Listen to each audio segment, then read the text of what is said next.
Hoje eu sei que esse cenário é comum a muitos jovens cristãos universitários e não apenas do Brasil. A jornalista feminista Peggy Orenstein fez recentemente uma pesquisa com jovens e adolescentes dos Estados Unidos e uma das moças entrevistadas relatou que nos últimos anos é muito fácil ser qualquer coisa na minha escola, menos cristã. As pessoas aceitam que você adote o gênero que quiser, isso é tranquilo. E você pode ter a sexualidade que quiser também, exceto ser pura. É estranho. A maioria das pessoas com quem eu falo me acusa de julgar muito. E eu digo, você está me julgando. Peggy Orenstein, Garotas e Sexo. A jornalista também entrevistou alguns pais americanos que estavam cientes do problema porque também passaram pela universidade e se deixaram influenciar pelo cenário. E não sei dizer se a maioria de nossos pais brasileiros tem a mesma clareza. Fraquejei quanto aos meus princípios porque fui para a faculdade e fiquei por minha conta. Me desviei do caminho. Não me cerquei de pessoas parecidas comigo. Havia angústia e muito sofrimento. Diziam-me o tempo todo que ninguém praticará a abstinência, que não há como praticá-la. Por quê? É tudo uma questão de escolha. Mas eu só descobri essas pesquisas, depoimentos, livros e teorias muito mais tarde. Eu sabia que alguma coisa estranha estava acontecendo comigo, estudante em uma cidade no interior do sul do Brasil. Mas não imaginava que alguma coisa realmente grande estava acontecendo no mundo todo desde 1960. Durante os 4 anos do curso de História, vi todos os meus colegas serem conformados ao esquema esquerdista e feminista. E eu não entendia de onde vinham todos aqueles rótulos políticos e ideológicos que me impunham, sendo que a única coisa que eu fazia era tirar boas notas e ler a Bíblia nos intervalos. Não debatia em sala de aula nem contestava os professores, mas fui jogada à extrema-direita. Na solenidade de formatura, a oradora me descreveu como defensora da ditadura. Desconcertada, resolvi procurar a origem do fenômeno que me distanciava das minhas colegas. A minha primeira descoberta foi que eu estava perdendo minhas amigas porque elas estavam se tornando feministas convictas. Os artigos que li para entender o que era feminismo dissertavam sobre direitos civis, igualdade salarial e combate à violência doméstica. Ora, nada disso me soava estranho. Meu pai sempre se preocupou com a minha educação formal e me ajudou a arrumar o primeiro emprego. Ele me levava junto em comícios e jantares políticos, orgulhava-se do meu desempenho escolar, dava o mesmo tratamento amoroso a mim e ao meu irmão, jamais foi violento com a minha mãe. Minha família era cristã, tradicional e natural, mas não se parecia em nada com a descrição que as feministas faziam de uma família assim. Minha mãe era dona de casa, mas não se considerava entre as vítimas do problema sem nome que Beth Friedan dizia ser a grande aflição da esposa dona de casa. Nem eu nem minha mãe sofrimos algum problema de discriminação por sermos mulheres. Não nos sentimos oprimidas por nenhum homem de nossa convivência, não pensávamos mal de nossa condição feminina. Por outro lado, concordávamos que as mulheres deveriam ter seus direitos civis assegurados, ter condições iguais no mercado de trabalho e estar a salvo da violência doméstica. Então, pronto, eu e minha mãe também éramos feministas, estava resolvido. Não foi tão simples. Apesar de subscrever desde o primeiro momento o tripé da propaganda feminista, igualdade salarial, direitos civis e combate à violência, pessoas como eu e minha mãe jamais seriam aceitas nos coletivos engajados. Para que pudéssemos fazer parte do clubinho, faltava-nos a renúncia moral, aquela mesma que fazia rirem os meus colegas que nada entendiam sobre casamento, castidade e continência. Foi vasculhando os livros das próprias feministas que me dei conta de qual era o teste de iniciação do movimento, a adesão à revolução sexual. Toda aquela conversa sobre direitos das mulheres não passava de maquiagem. Esses direitos não são tão importantes assim, aliás. São até negociáveis, desde que os objetivos da revolução sexual se mantenham intactos, né? As feministas anarquistas, por exemplo, afirmavam que lutar pelo sufrágio universal e direito ao voto para as mulheres era um tremendo desserviço. O que toda feminista tem em comum é o compromisso com a revolução sexual, a mesma que alcançou as universidades e fincou suas raízes no coração dos jovens. E essa revolução sexual foi muito melhor para os homens, né, que tornou as mulheres mais fáceis de liberar a xoxota. Todas as outras pautas e direitos podem ser usados ou descartados à medida que catalisem ou não a revolução. De todo modo, naquela época, minhas investigações eram incipientes. O consenso continuava sendo o discurso acerca dos direitos das mulheres. Eu procurava por livros que confrontassem o feminismo, mas eram escassos, especialmente no Brasil. Qualquer pessoa que levantasse suspeitas sobre a pureza de intenções do movimento feminista sofria retaliações imediatamente, como aconteceu com Christina Sommers, Camille Paglia e Warren Farrell. Quem pesquisasse ou ousasse demonstrar o caráter subversivo do feminismo era acusado de legitimar a violência contra a mulher ou de ser cúmplice de todo o sofrimento feminino ao longo da história inteira da humanidade. Confirmando minhas suspeitas, finalmente encontrei o livro mais famoso da escritora feminista Kate Millett. Estava tudo lá. As feministas não costumam maquiar a verdadeira natureza do movimento em seus próprios livros.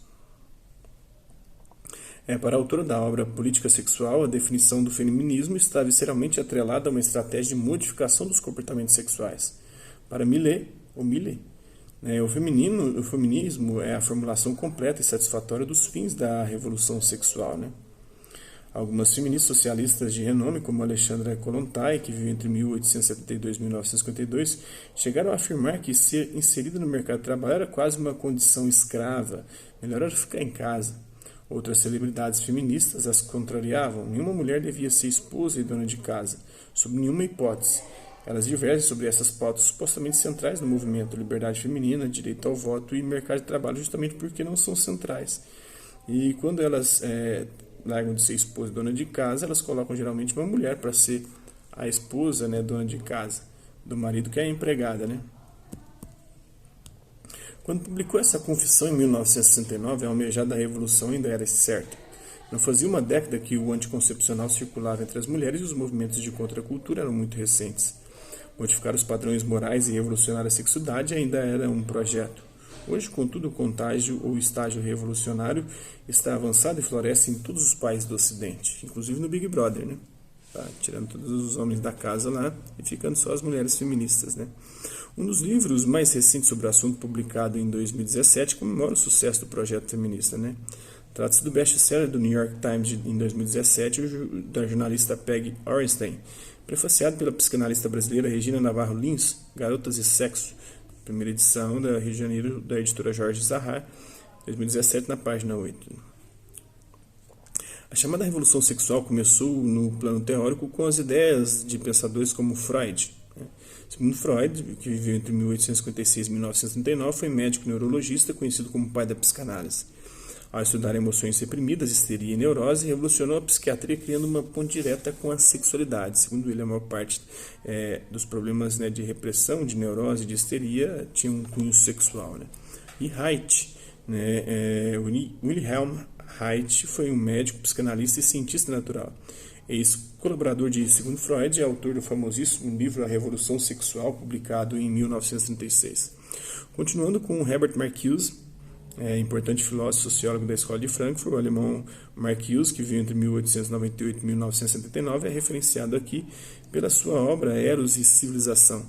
E Norman Brown, Norman Brown, que viveu entre 1903 e 2002, escritor e filósofo americano e autor do livro O Corpo do Amor, publicado em 1966.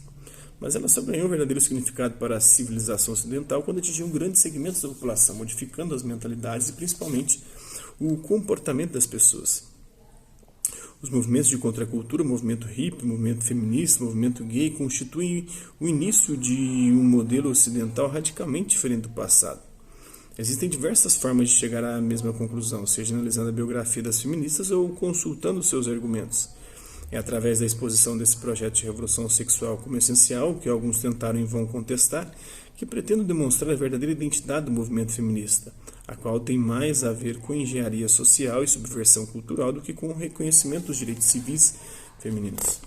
É de conhecimento geral a periodização temporal em que as feministas fazem do próprio movimento a que chamam de ondas. A divisão em ondas mais recorrente é a que postula o seguinte: a primeira onda até os anos 60, a segunda onda de 60 a 90 e a terceira onda após a década de 90. Passando a impressão de que o movimento tenha tido suas idas e vindas, considerando que, apesar das etapas reacionárias, o movimento não recuou nem fez concessões enquanto lapidava seu absolutismo misândrico de ódio aos homens.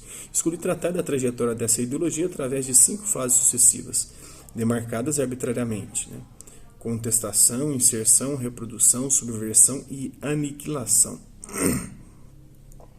Dedico um capítulo para cada fase, levando em conta o período histórico de cada teórico e sua relação direta com a revolução sexual. Essas etapas estratégicas remontam ao século XV e se estendem até os nossos dias, em que se vê ameaçada a civilização que nossos antepassados levantaram a peso de ouro e esforço de sangue. Peso de ouro mesmo, da exploração, né? Das mulheres mundo afora, né? Em busca do ouro, dos metais preciosos, e a força de sangue, e esse esforço de sangue também, porque muitas morreram quando tentaram criticar e questionar o machismo, o patriarcado, ou mesmo o controle ideológico, religioso que predominou durante boa parte da história da humanidade. Então, esse é um pouquinho dessa obra Feminismo e Subversão da Ana Carolina Campanholo. Em alguns pontos é bastante interessante como ela aponta, né, que a questão parece que central é a revolução sexual, apesar de que eu discorde. O movimento feminista tem essa como uma das suas pautas. Algumas feministas, uma ou outra, questionam alguns outros princípios, ou chamados direitos civis, políticos e sociais, mas e não se focam exclusivamente na revolução sexual. Mas é interessante porque você vê o que as feministas fazem com quem não se enfileira em suas cadeiras, né, em suas hostes, para poder combater o patriarcado e o machismo. Né? Quem não se filia ali, quem não se coloca ideologicamente alinhado, acaba sendo perseguido. É o que as feministas fazem com uma mulher, que é a Ana Carolina Campanholo. Então é isso aí. Hasta la vista, babies. Até a próxima.